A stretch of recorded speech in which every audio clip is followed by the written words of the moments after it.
Cara, se tu não sabe, tu não sai divulgando um trecho sem contexto, sem saber o que tá acontecendo, me jogando. Tipo, ainda bem que o cara não é conhecido, mas se fosse um pouco mais conhecido, o cara joga pros leões comer, entendeu? Eu odeio o povo, eu odeio o público, eu odeio pessoas. Não dá pra viver, é isso que eu tô te falando, que por isso que eu queria ressuscitar Hitler e falar com ele, cara, o teu plano tava certo, tu errou o alvo.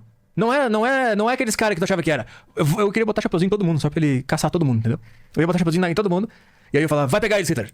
Em todo mundo. Em judeu, em árabe, em muçulmano, em homem, em mulher, em gay, em hétero, em todo mundo. Eu queria botar vários chapeuzinhos em todo mundo pra Hitler vir, enlouquecer e limpar a escória que é a humanidade, cara. Nós somos o verdadeiro coronavírus. É isso que eu tô te falando. A humanidade é o verdadeiro coronavírus. A humanidade é que faz esse tipo de coisa. Se tu não sabe qual é o contexto, tu não pega o vídeo e divulga por aí pra tentar fazer justiça. Não sei o que esses caras querem fazer, cara. O que a gente fez com a humanidade, cara. Hoje em dia, ninguém mais tem curiosidade em nada, todo mundo sabe de tudo, todo mundo tem essas posições firmes e fortes, e todo mundo quer destruir qualquer outra pessoa que destoa um pouco do que ele tá acostumado no conforto do celular dele. É isso, cara. É essa que é a humanidade hoje. Você tá... um viva para o coronavírus, que tá ajudando a limpar a escória que é a humanidade. Foda-se. Foda-se. Sejam bem-vindos. Hoje não é Reage 38, hoje não é 38 pelo mundo, hoje não é 38 News e nem 38 Responde. Hoje é React 38.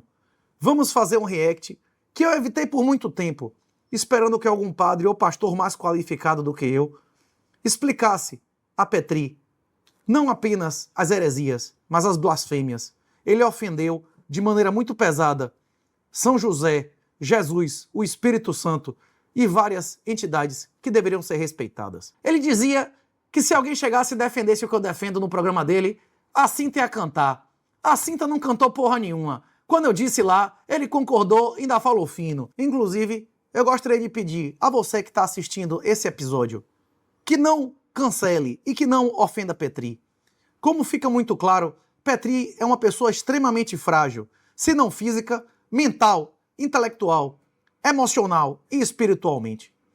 Ele é um cara que já admitiu várias vezes publicamente que se não fosse o sócio ou ex-sócio dele, Tiagão, ele já teria se matado, com apoio, inclusive, da namorada. Eu teria me matado. Não, louco. Tô te falando, eu já fui cancelado e cara, eu tava E você não se matou, você tá aí, porra. Porra, mas eu cheguei num ponto que eu tava conversando com a minha namorada, cara, como é que a gente vai fazer pra se matar? Porque não tem mais o que fazer. Caralho. E a gente começou a conversar, meio que a gente tava numa paranoia, né? Mas a gente começou a conversar, tipo, seriamente no sofá da sala. Como é que a gente vai fazer pra se matar? E o cachorro? A gente começou a conversar aí. E a gente deixa com quem? Faz o que com a casa? E o dinheiro? Doideira essa porra. Aí a nossa sorte é que o nosso amigo, o Thiago, chegou lá e começou a conversar com a gente. Porque senão, não sei. Então, já que Petri é uma pessoa tão frágil, que com certeza nunca leu nem a edição de bolso de Aristóteles e Platão, que falam exatamente o que eu digo do casamento mediterrâneo, que nunca leu a Bíblia, que nunca leu o primeiro livro da Bíblia, que nunca leu Rolo Tomasi, e mais, que faz piada e comentário de cortes soltos, algo que ele repudiou a vida inteira, ou seja, alguém contraditório e misantropo, que afirma odiar a humanidade a ponto de querer se matar, é uma pessoa frágil.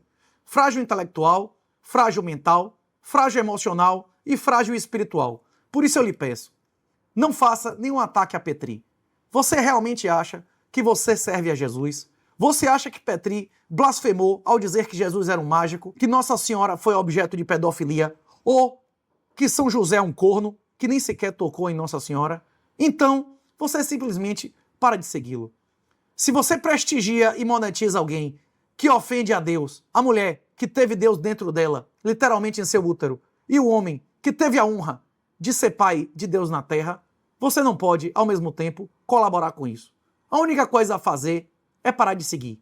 Eu gostaria de ignorá-lo, mas eu tenho um dever, acima de ofensas a mim e a falsas acusações, de defender a honra, o direito e a Deus.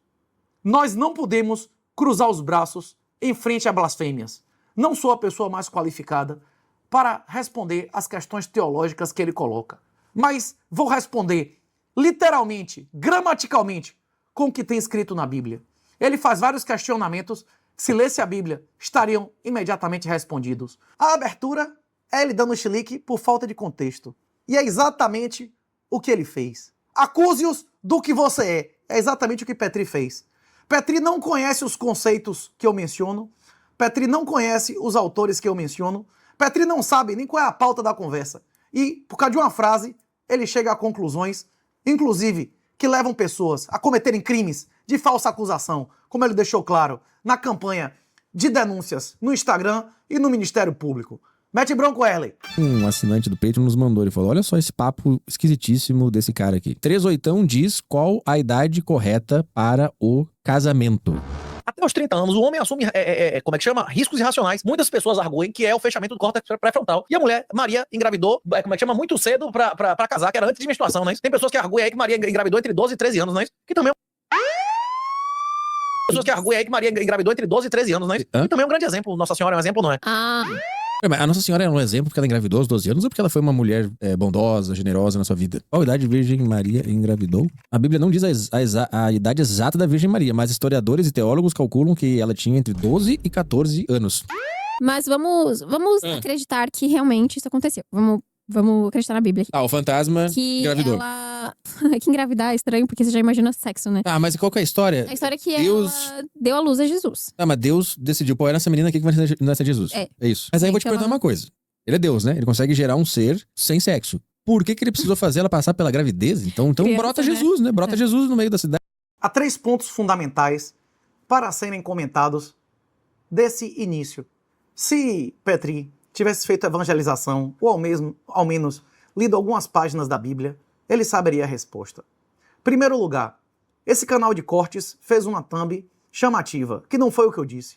Eu não afirmo a idade que ninguém deve casar.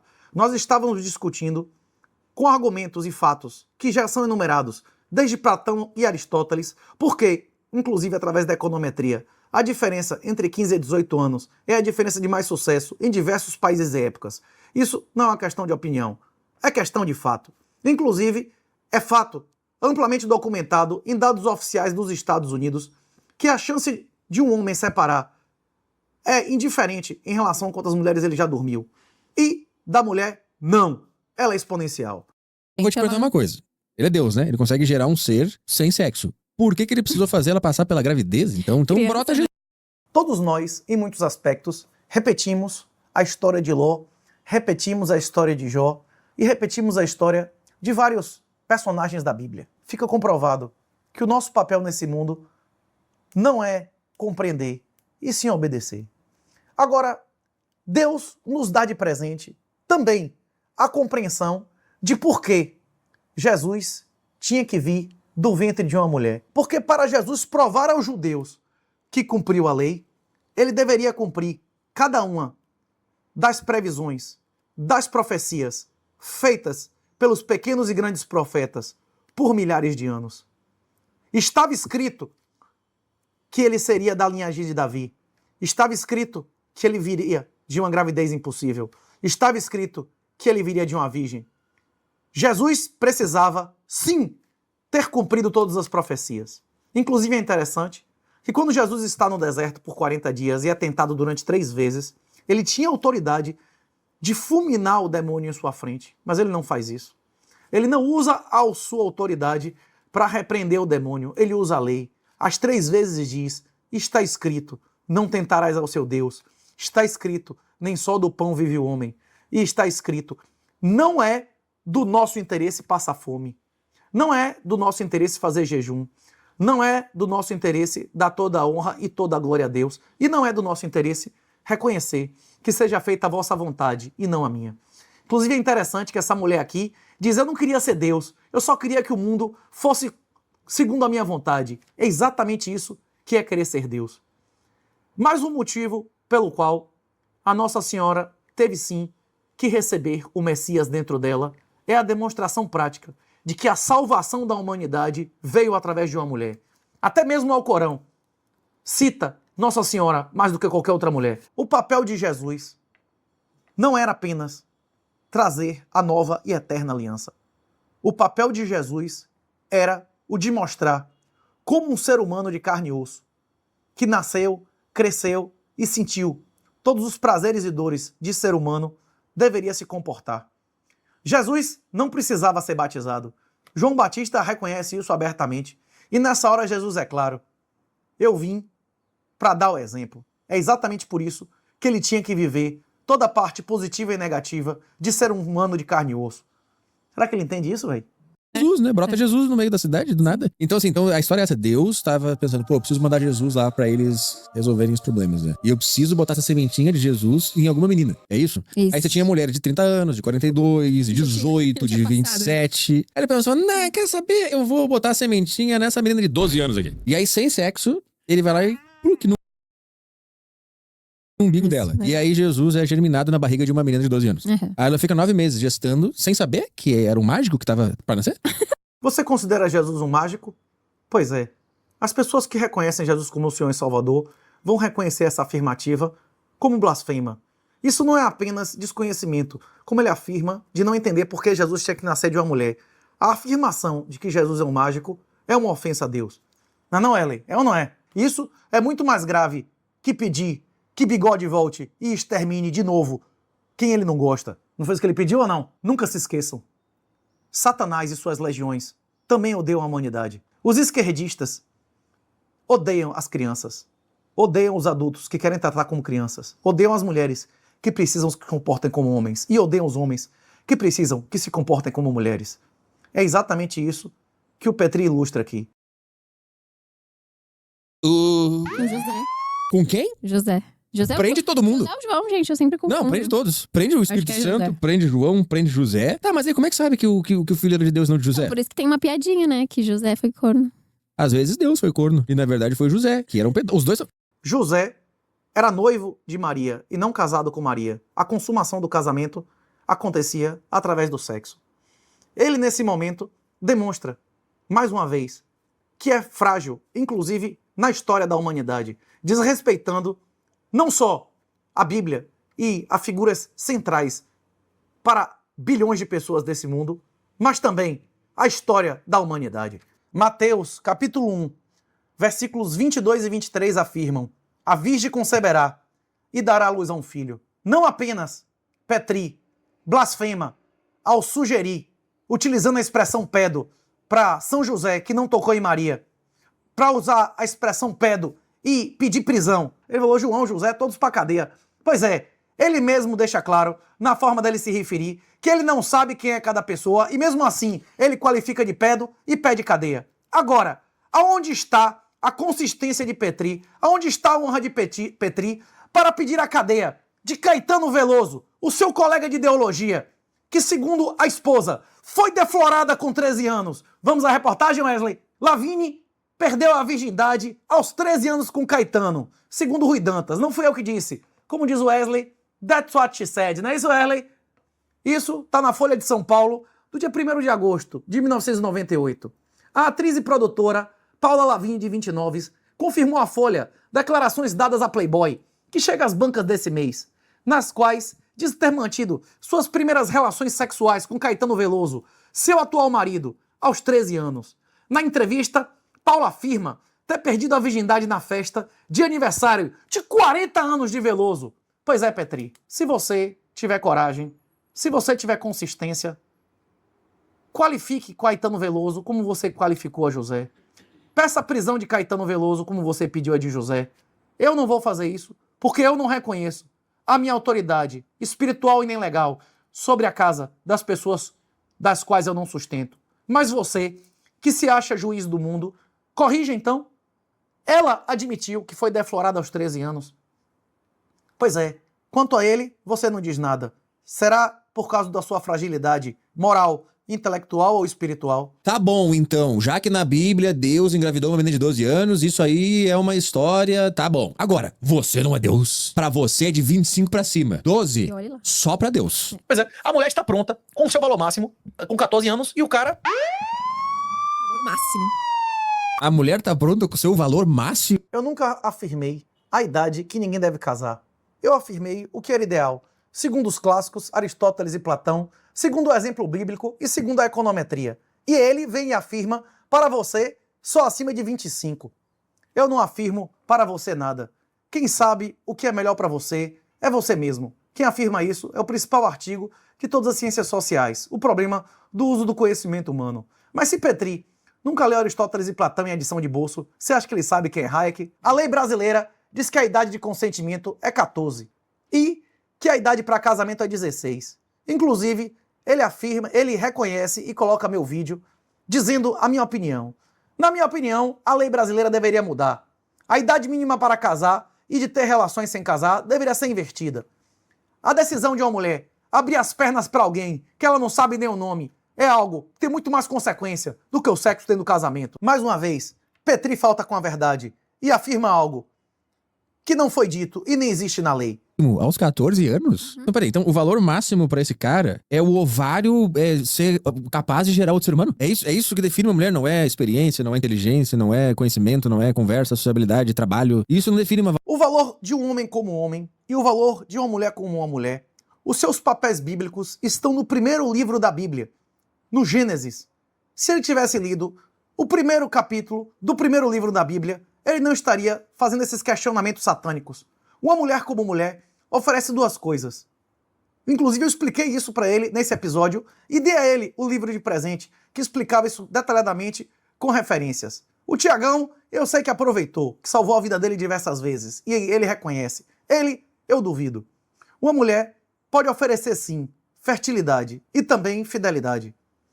E o homem pode oferecer provisão e proteção. E exatamente essa é a causa da destruição das famílias e da fecundidade. Hoje, o protetor e o protetor das mulheres, quem banca e protege as mulheres, não é o pai, não é o marido, não é o irmão, que a maioria delas nem tem, é o Estado. Não é isso, Erlen? Uma mulher no seu valor máximo. A mulher atinge seu valor máximo quando o ovário dela está pronto para gerar outro ser humano. Pô, então a tese dos 30 anos que ele falou do homem também não cai por terra. Porque a partir do momento que o menino produz sêmen, ele tá pronto. Não. Um menino que produz sêmen não está pronto e até uma feminista reconhece. A maioria das feministas reconhece ou não que um homem que não tem como sustentar filho não deve ejacular dentro de uma mulher, sim ou não? Pois é. A função do homem é prover e proteger. Se o cara não se sustenta, se ele não tem condição de sustentar filho, ele deve ou não engravidar a mulher? Pois é. Então quando ele ejacula, ele não está pronto. O homem só está pronto para ser marido e pai quando ele é capaz de prover e proteger. E a mulher, quando ela é capaz de dar filhos e ser fiel, aí ela pode ser esposa. Se a mulher é incapaz de ser fiel, seja por alguma característica idiosincrática ou por desensibilização, sendo exposta a centenas de homens, aí sim, ela não tem condição de ser esposa de ninguém, seja com que idade for. Ah, não, mas você não viu o que eles falaram? Não, porque o cara tem que esperar. O fechamento do córtex pré-frontal. Mas por quê? Mas é isso que eu tô te dizendo. É isso que eu tô dizendo. Por quê? Porque o homem precisa sustentar a família. Do seu suor virá o pão. Está escrito na primeira página do primeiro capítulo do primeiro livro da Bíblia. Quer que eu leia o Gênesis, não? Eu acho, Petri, que antes de você analisar cortes soltos, você deveria ir atrás das referências. Se você quiser demonstrar publicamente alguma honestidade e quiser realmente respostas às suas perguntas. Eu evitei bastante gravar esse episódio. Mesmo que Petri não aceite, a terceira ou quarta chance dele não ir direto para o inferno, muitas pessoas que assistem isso podem concordar com ele e ter suas almas perdidas a Satanás por causa dessas brincadeirinhas. Vamos ao que a Bíblia diz sobre isso, não é não, Erlen? Então, o Senhor Deus disse à serpente: por quantos fizeste isso, maldita serás, mais que toda besta, e mais que todos os animais do campo. Sobre o teu ventre andarás e pó comerás todos os dias de sua vida. E porém inimizade entre ti e a mulher, e entre a tua semente e a sua semente. Essa te ferirá a cabeça, e tu lhe ferirás o calcanhar. E a mulher disse: multiplicarei grandemente a tua dor e a tua conceição. Com dor terá filhos, e o teu desejo será para o seu marido, que te dominará. E Adão disse: porquanto deste ouvidos à voz de tua mulher, e comeste da árvore que te ordenei, dizendo: não comerás dela, maldita é a terra por causa de ti. Com dor comerás dela todos os dias da tua vida. Espinhos e cardos também te produzirá, e comerá a erva do campo. No suor do teu rosto comerás o teu pão, até que de ti tornes a terra, pois dela foste tomado, porquanto és pó, e de pó tornarás. Pois é, essa é o anátema, é a consequência da queda do Éden. Em outras palavras, vai trabalhar, vagabundo. Inclusive eu expliquei claramente a Petri, nos 2 episódios, que o cara que aceita que o trabalho, que a comida, que o sustento dele deve vir do trabalho, é um trabalhador.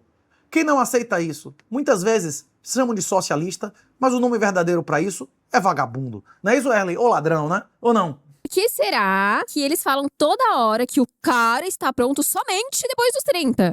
Porque o homem só acumulou o suficiente para sustentar uma família, em regra, depois dos 30. Em segundo lugar, porque a experiência econométrica, dados primários de séculos e de dezenas de países, indicam que essa é a diferença que produz mais sucesso. Ele diz que eu defino a mulher por isso. Na verdade, quem define as pessoas e as limita pela sua existência física são pessoas como o Petri, que não acreditam no transcendente. Ele acredita no imanente. Para ele é tudo físico. Eu acredito que eu, você, Wesley, somos sacos de merda. Somos simplesmente sacos de carne, cheios de merda dentro, pecadores imundos, que não eram dignos nem sequer de nascer. Mas, além desse aspecto físico, nós temos um outro aspecto que é espiritual e imortal. Nós somos filhos queridos de Deus. Deus afirma isso claramente. E diz mais, que o mundo inteiro não vale a alma de uma criança. Já afirmei isso várias vezes e também fui objeto de diversas denúncias do Ministério Público por afirmar que todos os cachorros do mundo não valem uma alma de uma criança para Deus. Petri, você acha que eu vou me incomodar com cancelamento? Você acha que eu vou me incomodar com uma denúncia? Qualquer pessoa que tenha a mínima fé em Jesus Cristo como o Senhor e Salvador sabe que viver é Cristo e morrer é lucro. Se eu perder 50 mil seguidores por glorificar a Jesus e dizer a verdade, será uma honra. Se eu for preso, será uma honra. Se eu morrer por dizer a verdade, é a honra máxima. As pessoas que não podem ser derrotadas, nem sendo mortas, não tem como ser derrotadas. Se elas morrerem, elas venceram. É uma honra ser perseguido por dizer a verdade e se opor a blasfêmias satânicas como essas que você profere.